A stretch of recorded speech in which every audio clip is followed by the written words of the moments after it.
chosen one. Listen to me. There's a chosen one watching me right now. One single word. Finally. Finally, you didn't quit when everyone else would have. Finally, you crossed a finish line nobody else even saw.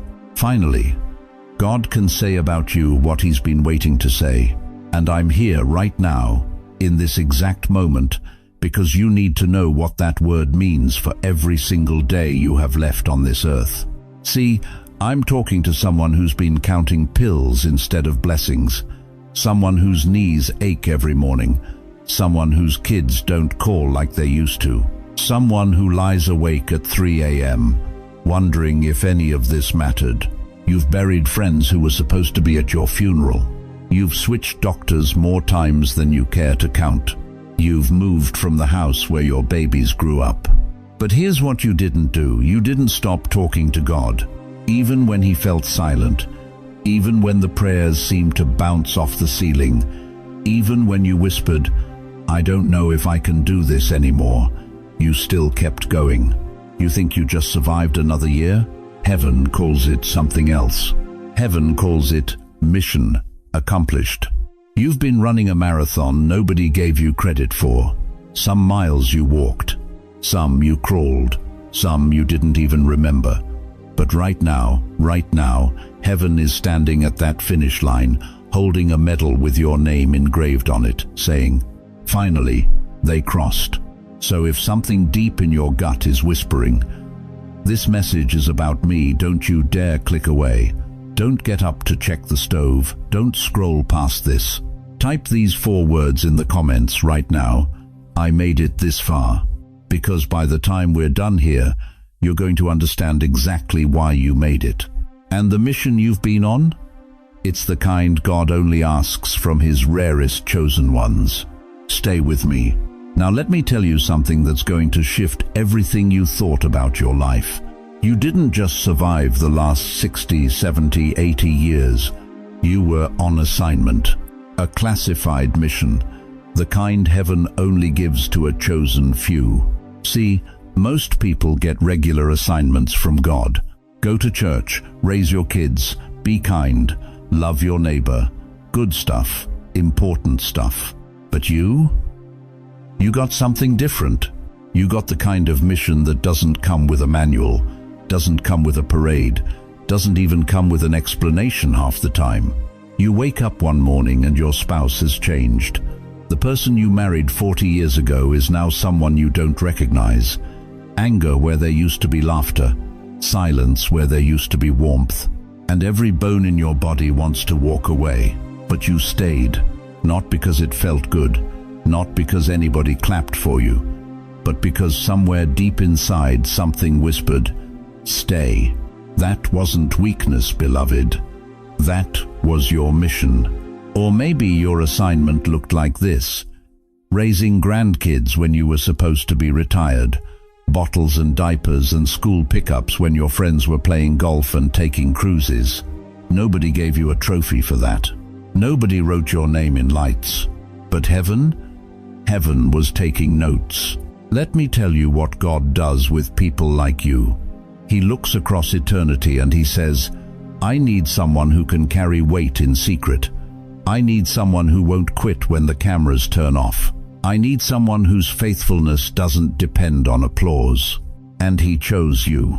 You think your life didn't matter because you didn't build some empire, because you're not famous, because your name isn't in any book? Listen to me carefully. Your mission was never about being seen on earth. It was about being obedient in private. Matthew 6:4 says, "Your Father who sees in secret will reward you." Not might reward you, will reward you. You've been living undercover, chosen one. You looked like a regular grandmother baking cookies, a regular man mowing the lawn every Saturday, a regular neighbor bringing soup when someone got sick. But in the spirit, you were an undercover agent keeping an entire bloodline from collapsing. Every time you prayed over your children when they didn't know you were praying, you were on mission. Every time you stayed faithful in that hospital room, year after year, caring for your parents, you were on mission. Every time you chose forgiveness when bitterness was easier, you were on mission. Every time you got on your knees at 2 in the morning and whispered, "God, I don't understand, but I trust you," you were advancing the kingdom in ways warfare angels can't even touch, and nobody saw it but God. Here's what breaks my heart. So many of you right now are carrying guilt, shame. You're sitting there thinking, "My life was just pain and mistakes. I didn't do anything great." Stop it. Stop letting the enemy rewrite your story. Your life wasn't random suffering. It was a strategic assignment. You know why the battle was so intense? Because the mission was so critical. Hell doesn't waste firepower on people who don't matter. The enemy doesn't spend decades trying to break someone whose assignment is small. He came after you because he knew if you finished, entire generations would walk in freedom. Hebrews 11 talks about the hall of faith. Men and women who believed God, who obeyed God, who trusted God, and most of them died without ever seeing the promise fulfilled. But you know what heaven calls them? Approved, not failures, not forgotten. Approved, because they finished what God asked them to carry. And that's you, beloved. You didn't get the easy road. You got the classified mission.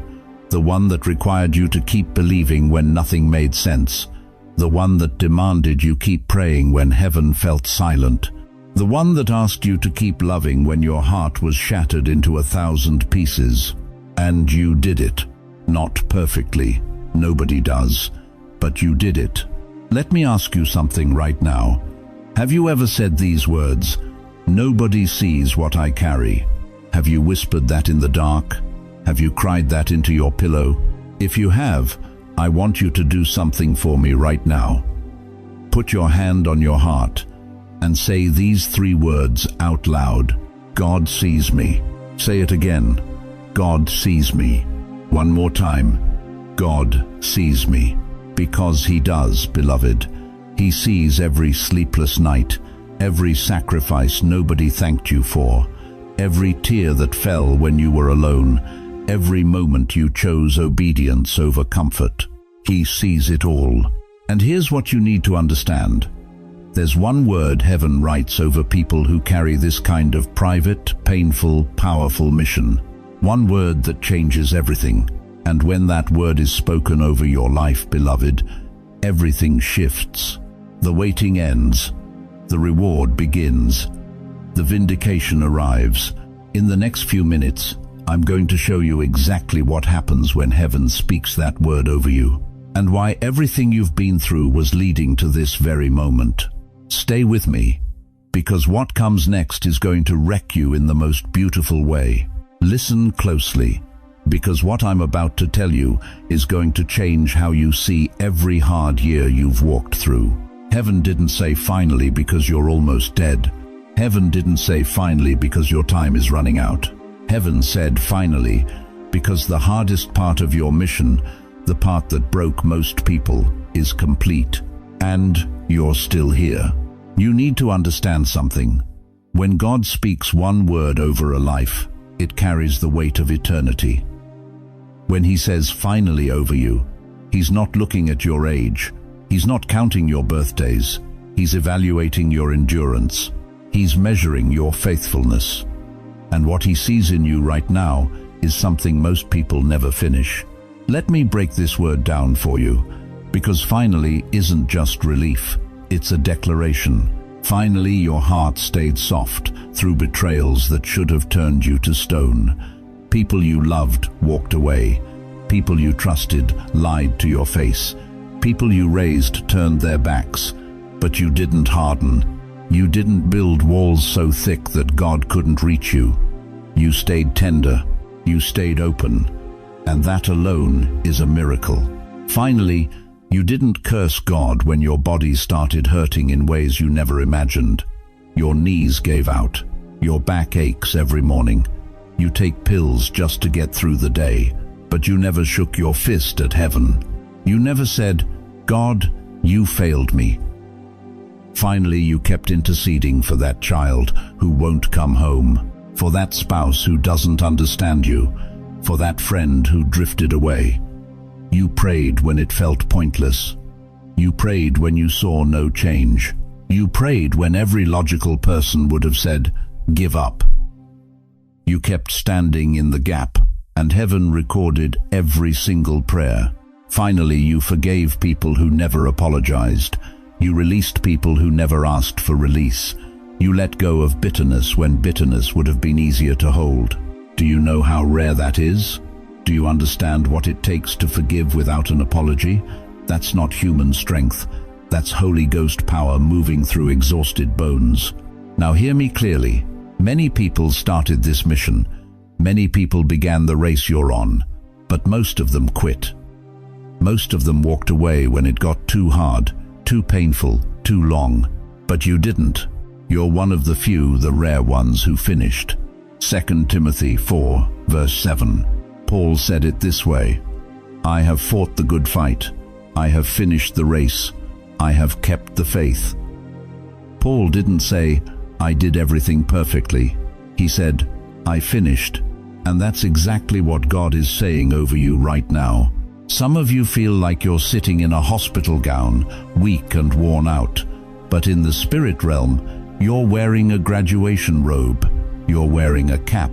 Heaven is preparing to hand you a diploma that says, "Mission complete." And here's what you need to understand. Revelation 3 verse 8 says, "I know your works.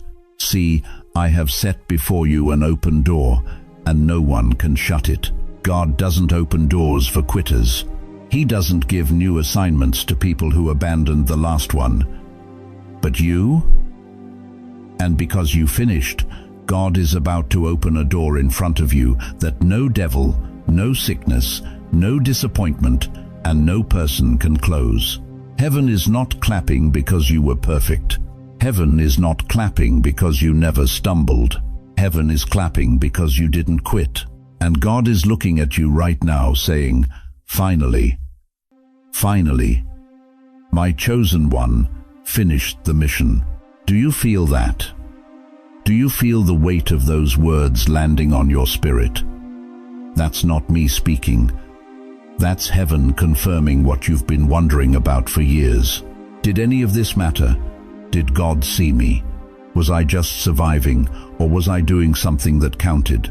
You were doing something that counted. And God just said, "Finally." If those words are hitting you right now, if something in your chest is breaking open, I want you to do something. Type in the comments, "I did not quit." Write it as a declaration. Let hell see it. Let heaven record it. Let your own spirit hear you say it out loud. Because here's what happens next. When God says "finally" over a mission, it means something is about to shift. Missions complete, and then assignments change. Doors open, mantles transfer, influence expands. And in the next part, I'm going to show you exactly what God does with a chosen one who finishes. Because this isn't the end of your story. This is the beginning of something you never saw coming. Stay with me. Because what's about to be released over your life is going to make every hard year worth it. Let me be real with you for a second. Most people think God just uses them, like you're some kind of tool he picks up when he needs something done, then sets you back on the shelf when the job's over. That's not what happened to you. What happened to you is different. See, you didn't just complete a mission. You passed a test most people don't even know exists. And now, right now, you're standing at a threshold that changes everything about your relationship with the Almighty. You're not his worker anymore. You're his friend. John 15:15. Jesus said it himself. "I no longer call you servants because a servant does not know his master's business. Instead, I have called you friends. For everything that I learned from my Father, I have made known to you." Read that again. Friends. Not employees, not volunteers, not even faithful servants. Friends. You know what that means? It means God doesn't just give you orders anymore. He gives you access. He gives you insight. He gives you the kind of closeness that comes only after you've been through hell together and didn't bail on him. Think about your own life. Who are your real friends? They're not the people you met at a party last week. They're the ones who sat with you in the hospital room, the ones who helped you bury your mother, the ones who knew your secrets and didn't run, the ones who walked through fire with you and came out the other side still holding your hand. That's what you've done with God. You carried pain with him. You walked through valleys with him. You sat in silence with him when there were no answers. You didn't abandon him when the bills piled up. You didn't trade him in when applause from the world looked more appealing than his whisper in the dark. And now? Now he can trust you. Listen to me carefully. This is not some feel-good, fluffy church talk. This is the reality of what happens after the mission is complete. When you prove you won't quit, God moves you from the battlefield into the war room. You've been on the front lines your whole life, dodging bullets, taking hits, bleeding in places nobody saw. But now God is saying, come up here. I want to show you the strategy. I want to let you in on what's coming next. You think you're washed up? You think because your body aches and your hair's gone grey that God's done with you? Let me tell you something. You're not washed up. You're graduated. You've moved into a level most believers never reach because they quit halfway through. They dropped the mission when it got hard. They walked away when the testing got too heavy. But you stayed. And that changed everything. Here's what God can trust you with now. First, he can trust you with secrets, with revelation. You ever notice how the deepest truths in the Bible didn't come to people living easy lives? They came to people in prison, in exile, in the wilderness. Job didn't get his revelation on a beach vacation. He got it after everything was stripped away. And when it was over, Job 42:10 says, God didn't just restore what Job lost, he doubled it. You've earned the right to hear things others won't understand. God's going to start showing you things in Scripture you never saw before. He's going to give you dreams that make sense of your past. He's going to whisper to you in the early morning hours, and you're going to know beyond a shadow of a doubt that it's him. Second, God can trust you with people. You know why? Because you've been broken enough to handle them gently. You're not going to beat people over the head with judgment. You're not going to shove religion down their throats. You've been through too much to be harsh. You've cried too many tears to be cruel. And that makes you dangerous to the kingdom of darkness, because hurting people can feel safe around you. Third, God can trust you with resources, money, influence, open doors. You know why most people never get blessed financially?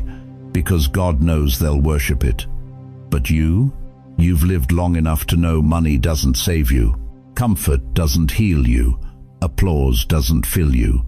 So when God starts pouring resources into your hands, he knows you won't bow down to them. You'll use them for his kingdom. Put your hand on your chest right now. Go ahead. I'm serious. Say this out loud. I am not washed up. I am trusted. Say it again. I am not forgotten. I am promoted.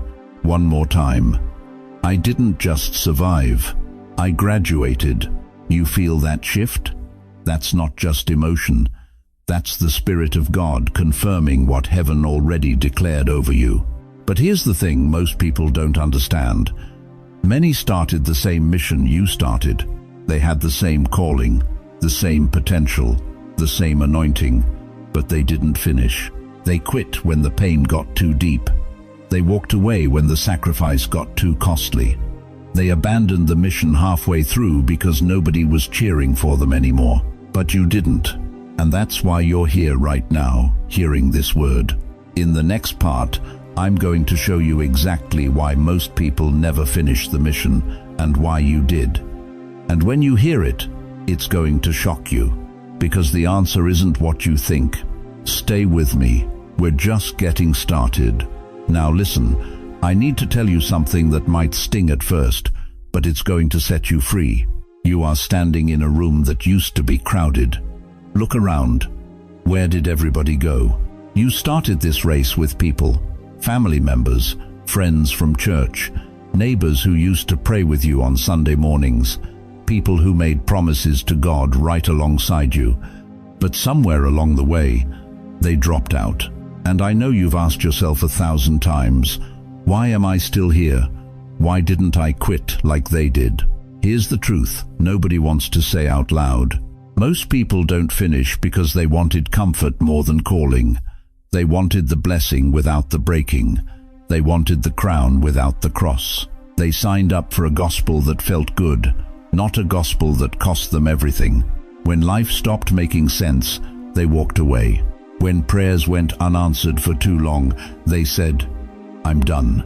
When God got quiet, and oh, He does get quiet, they took that silence as rejection instead of preparation. Some of them got bitter. They looked at their lives and said, this isn't fair. I did everything right, and look what I got. Bitterness became their new theology. Resentment became their new prayer. Others chased applause instead of assignment. They wanted platforms, not processes. They wanted to be seen, not sanctified. And when nobody clapped, they quit serving. But you stayed, even when it didn't make sense. Even when nobody was watching, even when your own family walked out on faith and walked straight into addictions, into coldness, into silence, you stayed. And I need you to hear me clearly. You didn't finish because you're stronger than them. You didn't finish because you're smarter. You didn't finish because you had more faith in the beginning. You finished because you kept leaning on grace when you felt like you had nothing left. You finished because when the storm hit your family, you became the anchor. While everyone else was screaming and scrambling and jumping over sideboard, you dug deep, you held on, you kept that whole ship from flipping over. Jesus said it in Matthew 7 verses 13 and 14. Enter through the narrow gate, for wide is the gate and broad is the road that leads to destruction, and many enter through it. But small is the gate, and narrow the road that leads to life, and only a few find it. Only a few. Not because God makes it impossible, because most people turn back when it gets hard. The writer of Hebrews puts it this way in chapter 10, verse 36. You need to persevere, so that when you have done the will of God, you will receive what He has promised. Persevere, that's the word. Not sprint, not perform, not impress. Persevere. You know what that looks like at 2 a.m. when your body aches and you can't sleep. It's whispering, God, I'm still here. You know what that looks like when the doctor gives you another diagnosis? It's saying, okay, Lord, what now? You know what that looks like when your kids don't call and the loneliness presses in like a weight on your chest? It's opening that Bible one more time, even though your eyes are tired. That's perseverance. And heaven has been recording every single moment. Now here's where I need to expose a lie you've been carrying. You thought you were the weak one in the family, didn't you? You thought everyone else had it together. You thought they were stronger, smarter, more spiritual. You thought you were just barely holding on while they were thriving. Let me tell you the truth. You weren't the weak one. You were the last defender of that bloodline. You were the one standing in the gap when everyone else walked away. You were the one praying when nobody else even remembered God's name. You were the one keeping covenant while others broke theirs. You thought you were failing. Heaven calls you the first one to finish. Read that again. Let it sink all the way down into your bones. The first one to finish. Not the last one struggling. Not the one who barely made it. The first one to complete the mission God assigned to your family, to your generation, to your name. And because you finished, everything changes now. The curse stops with you. The pattern breaks with you. The generational weight that's been crushing your family for decades, it ends with you. Your grandchildren are going to inherit something you never had. a foundation of faith that didn't crack under pressure. Now I want you to do something. Not later. Right now, if you can. Grab a piece of paper, a napkin, the back of an envelope, anything. Write this down. I am the first one in my family to finish this mission with God. Put it in your Bible. Tape it to your fridge. Put it on your nightstand, where you'll see it every morning when you wake up. Because you need to remember this when the enemy tries to tell you that you wasted your life. You need to remember this when the doubt creeps in at night. You finished. Now, I know what you're thinking. How do I know for sure? How do I know the mission is really complete? That's exactly what we need to talk about next, because God doesn't leave his chosen ones guessing. He gives evidence. He gives proof. He gives signs that you can see, feel, and recognize. And in the next few minutes, I'm going to show you the unmistakable markers that heaven has stamped on your life to confirm the mission is complete. Stay right here, because what comes next is going to change how you see everything. Now listen closely, because what I'm about to tell you will change how you see yourself. For years, maybe decades, you've been carrying a question in the back of your mind. A question you whisper in the dark when nobody's listening. A question that wakes you up at 3 a.m. and sits heavy on your chest. Did I do enough? Was any of it worth it? Does God even see me anymore? You look at your life and all you see are the mistakes. The marriages that didn't make it. The kids who turned out different than you prayed. The career that never took off like you dreamed.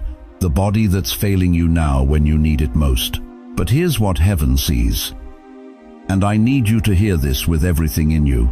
God doesn't measure your mission the way you do. You've been looking at the wrong scoreboard your entire life. You've been grading yourself on results while heaven has been grading you on transformation. And right now, there are signs all over your life that prove the mission is complete. Not failed, complete. Let me show you the evidence. And I want you to be honest as we go through this. Don't brush it off. Don't say, "Oh, that's nothing." Because if even 3 or 4 of these signs are true about you, it means something massive has happened inside your soul. First sign, you're gentler now than you used to be. 20 years ago, someone cut you off in traffic and you were still mad 3 days later.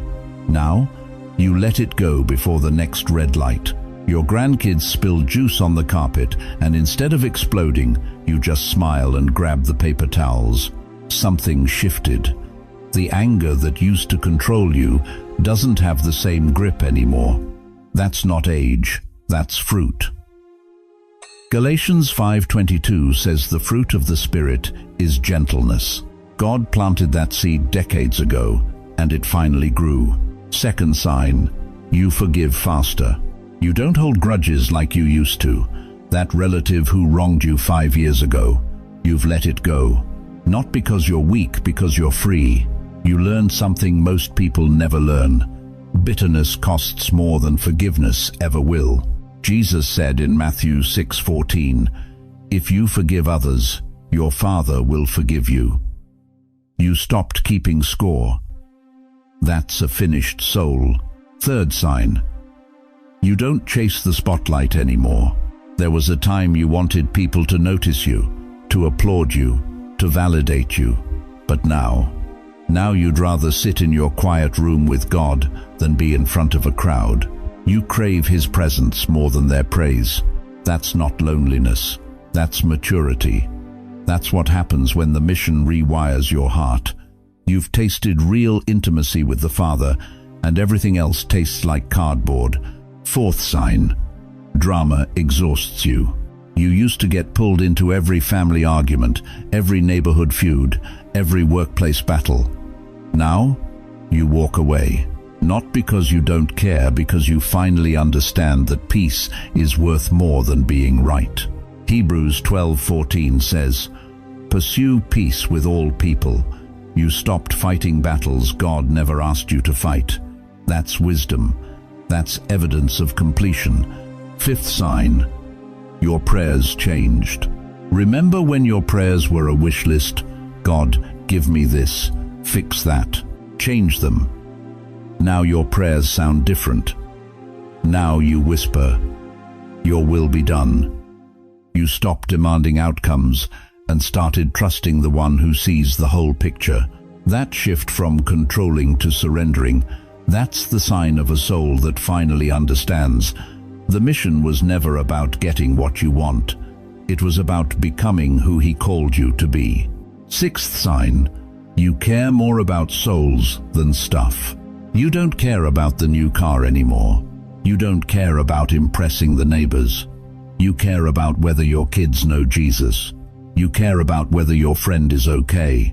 You care about eternity more than appearances. 1 John 2:15 says, "Do not love the world or the things in the world. You used to be attached. Now you're detached from everything except what matters." That's transformation. Seventh sign, you feel peace even when nothing's fixed. Your bank account isn't where you want it. Your health isn't perfect. Your family isn't healed. But somehow you sleep at night. There's a peace that doesn't make sense, a peace that shouldn't be there, but it is. Philippians 4:7 calls it the peace that surpasses all understanding. You didn't manufacture that. God planted it. And that peace is proof that something inside you has crossed the finish line. Now let me ask you something. How many of those signs are true about you? 3? 4? All 7? If even half of those describe your life right now, I need you to hear me with everything in you. The mission is not failing. It's finished. God is not disappointed in you. He's not shaking His head. He's not waiting for you to do more. He's standing at the finish line saying, finally, they became who I created them to be. You are like a weathered tree. Your bark is scarred. Your branches have been bent by storms. But your roots run deeper than any wind can touch. You don't bend for every storm anymore. You stand. Philippians 1:6 says, "He who began a good work in you will complete it." And chosen one, He did. He completed it. You are the evidence. So right now, in the comments, I want you to write whichever sign hit you the hardest. Write, "I see it in me," and then name it. Forgiveness, peace, gentleness, whatever it is. This isn't bragging. This is worship. This is you agreeing with what God has done. But here's where it gets even more powerful. Just because this mission is finished doesn't mean you're done. In fact, what God is about to trust you with next will blow your mind. Stay with me. Now listen to me carefully, because what I'm about to tell you is going to shift everything you thought about the years you have left. You finished the mission, heaven said, finally. But here's what most people miss, and this is critical. Just because the heavy lifting is done doesn't mean you're done. You're still breathing. Your heart is still beating. Your eyes opened this morning, and that is not an accident. God doesn't keep people around for nostalgia. He doesn't let you wake up just so you can watch reruns and count down the days. If you're still here, it's because there's still work. But it's a different kind of work now. You're not retiring from the kingdom. You're being reassigned. See, I know what you've been feeling. You look around and you see younger people running the church, leading the ministries, posting on the internet, doing all the loud, visible stuff. And somewhere deep inside, a voice whispers, "Your time is over. You're in the way now. Just step aside." That voice is a liar. That voice is straight from hell. Because what you don't realize is this: the mission you just finished, that was boot camp. That was the battlefield. That was you on the front lines, getting your hands dirty, your knees scraped, your heart broken over and over again. But now God is moving you from the battlefield to the strategy room. You might not run like you used to. Your knees might not bend the way they did 30 years ago. You might not have the energy to organize the bake sales or teach the Sunday school classes anymore, but your words move entire battles now. Let me show you what I mean. Psalm 92:14 says this, "They will still bear fruit in old age. They will stay fresh and green." Fresh, green, fruit-bearing. That's not the language of retirement. That's the language of continued purpose. God is saying you're not drying up, you're not withering. You're entering a season where what comes out of you has more weight, more authority, more power than anything you did when you were younger. Because here's the truth, young people have energy, but you have wisdom. Young people have passion, but you have perspective.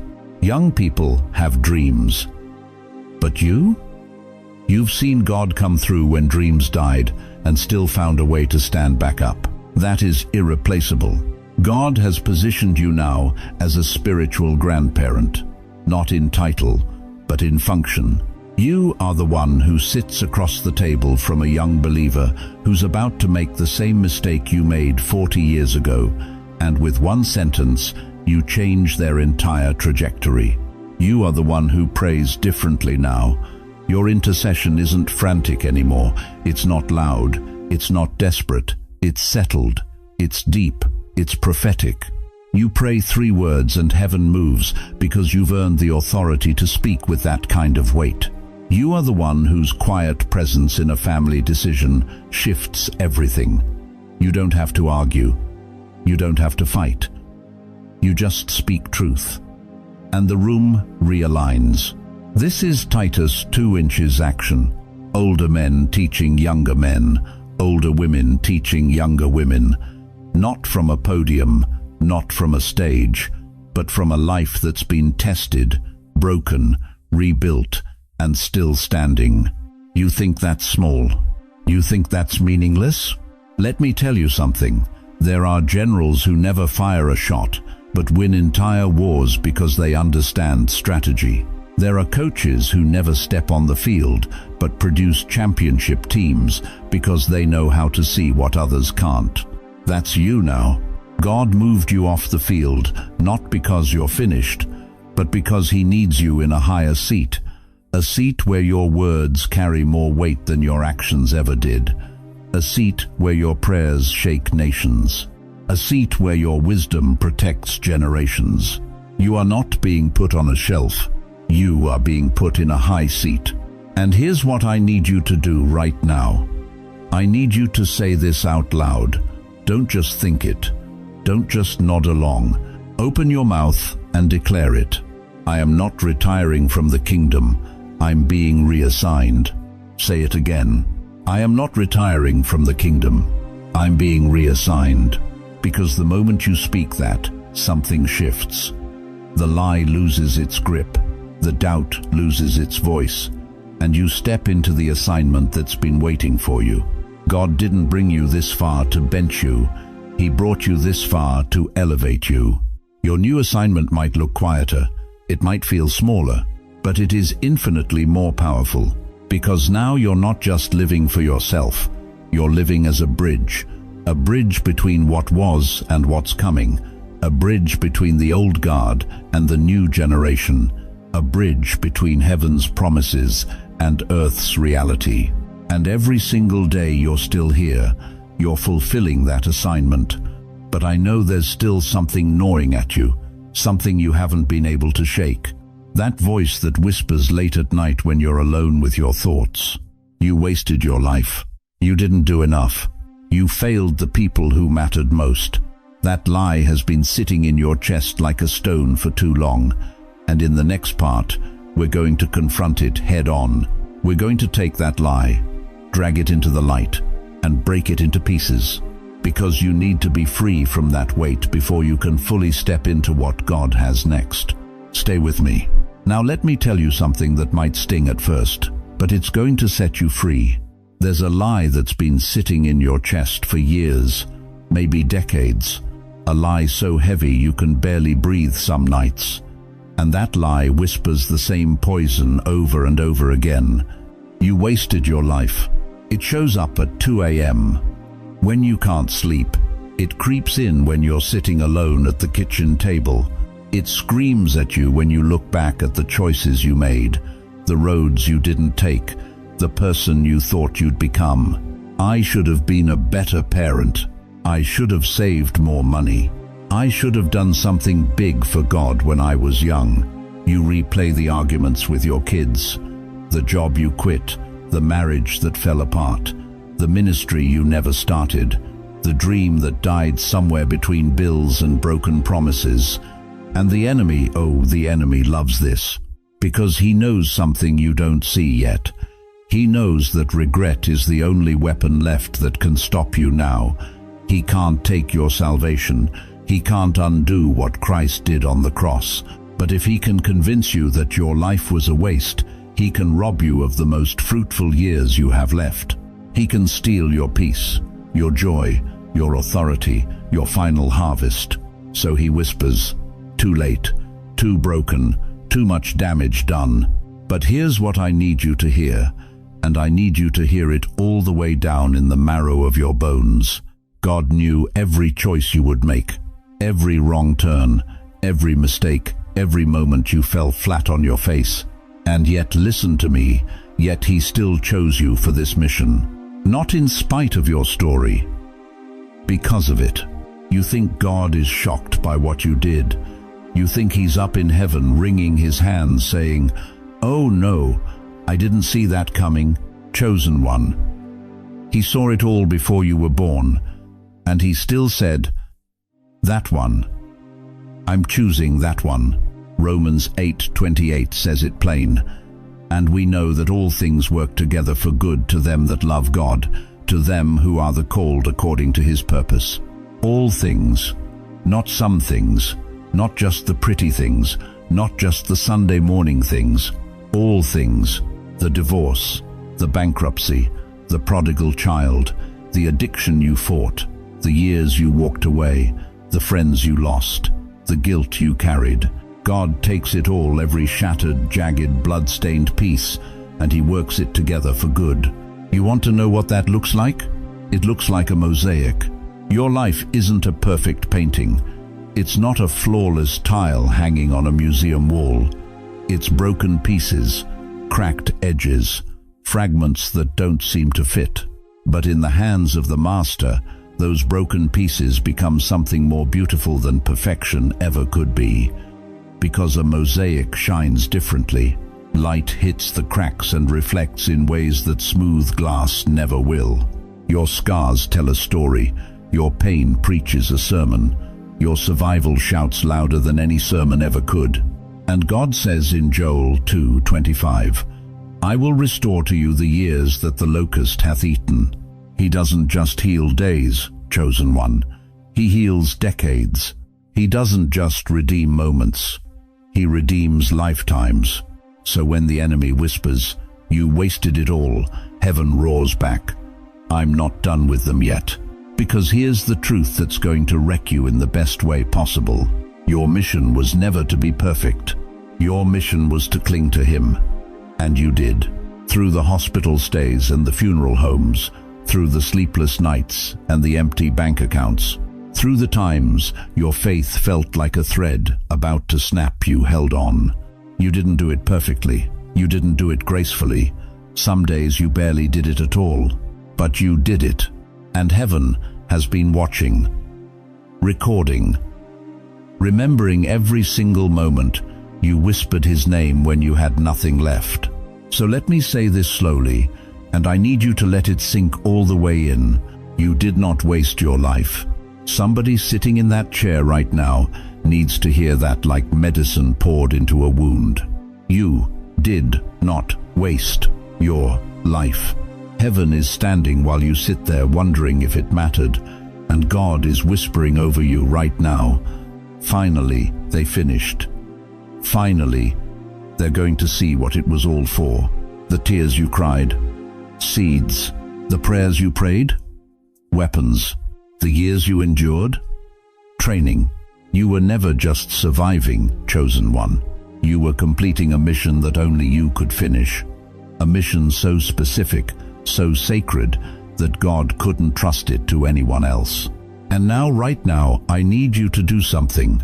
If you can, put your hand over your chest, right over your heart, and say this out loud with me. Lord, forgive me for calling my life a waste. Thank you that you call it a finished mission. Say it until you believe it. Say it until the lie loses its grip. Say it until heaven's truth becomes louder than hell's accusation. Because what's about to happen next is going to change everything. We're not stopping here. We're not ending on survival. In the next part, we're going to pray a sealing prayer over your life. A graduation moment where God Himself is going to commission you for what comes next. You thought the best was behind you? Chosen one, it's just beginning. Chosen one, we've come to the sacred moment. The moment where heaven doesn't just speak to you, it graduates you. I want you to understand something that most people will never comprehend. Right now, in the courts of heaven, there is a ceremony taking place. Angels are standing at attention, the elders are silent, and God Himself is holding a scroll with your name written on it. Not your maiden name, not the name your boss called you by, not even the name your children know. Your eternal name, the one spoken before you were born, the one that's been carried through every valley, every hospital room, every sleepless night, every tear you cried when no one was looking. This is not religion, this is recognition. Let's start where all truth begins, with thanksgiving. Father, we come before you now for the ones who have walked decades in faith. We thank you for their endurance when medications piled up on kitchen counters.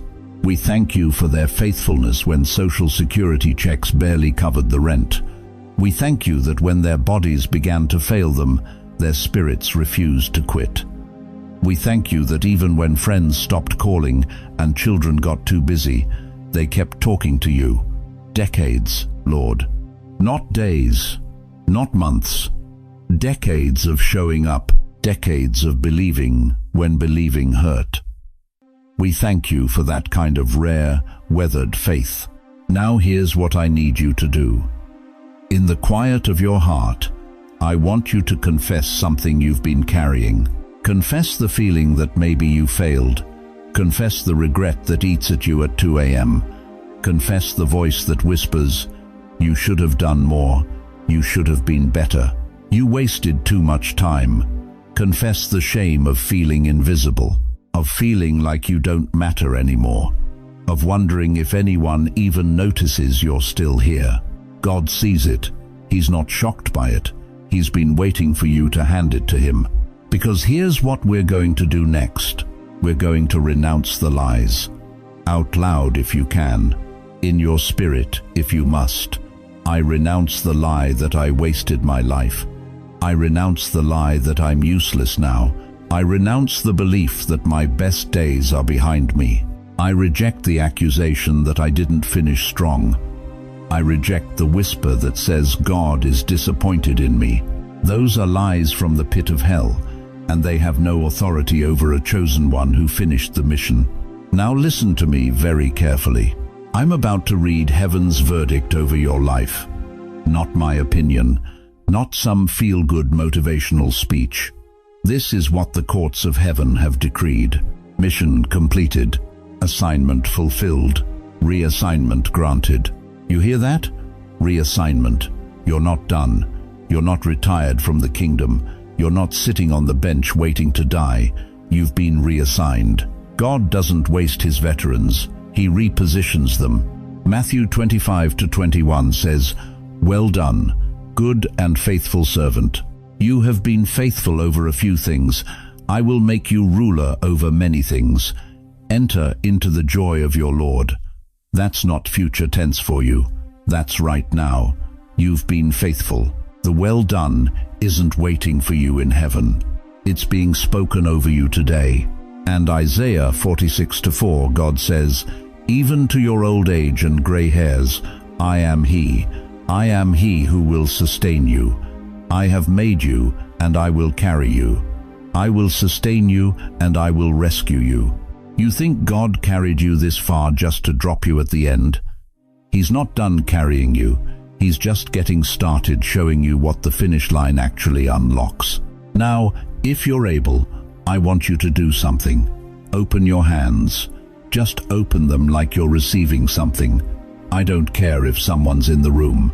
I don't care if it feels strange. This is between you and God. Open your hands like you're standing at a graduation and someone's handing you a diploma. Because in the Spirit, I see it. I see God Himself walking toward you with a scroll. It's sealed with His own blood. And on it is written, "My faithful servant, mission complete." Do you understand what that means? It means every doctor's appointment you survived, mission complete. Every bill you paid on your knees, mission complete. Every grandchild you prayed for in secret, mission complete. Every night you chose forgiveness instead of bitterness, mission complete.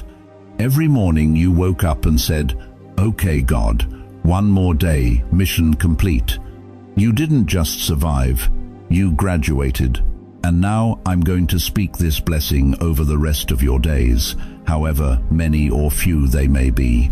I bless you with a clear mind that remembers what matters and forgets what doesn't. I bless you with a strong spirit that outlasts your aching body. I bless you with joy that doesn't depend on your children visiting or your bank account growing. I bless you with rest from unnecessary battles. No more fighting demons you already defeated.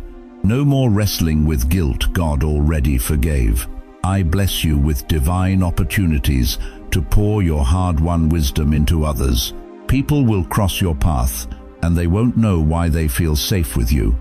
It's because you've been through the fire, and you smell like victory. Now hear this declaration. In the name of Jesus, I declare over you, you are the first chosen one in your bloodline to finish this mission. Not your parents, not your grandparents, you. You broke the cycle of quitting. You outlasted the curse of giving up. From this day forward, may you walk not in regret, but in graduated glory. May your final years be your finest years. May your last chapter be your loudest testimony. Heaven is applauding you right now. Can you hear it? That sound isn't thunder. It's the standing ovation of saints who know what it cost you to cross that line. You made it, chosen one. Finally. Now, before we close, I need to know you received this. Type in the comments, "Mission complete." Let that be your agreement with heaven. Let that be your acceptance of the diploma God just handed you. And if you know someone, a parent, a friend, another senior saint who needs to hear they finished strong, share this with them. Don't let them die thinking they failed. Show them heaven's verdict. We seal this in the name of the Father, the Son, and the Holy Spirit. You are graduated. You are honored. You are loved. Finally, now listen to me carefully, chosen one, because what I'm about to tell you changes everything about what you do with the rest of your days.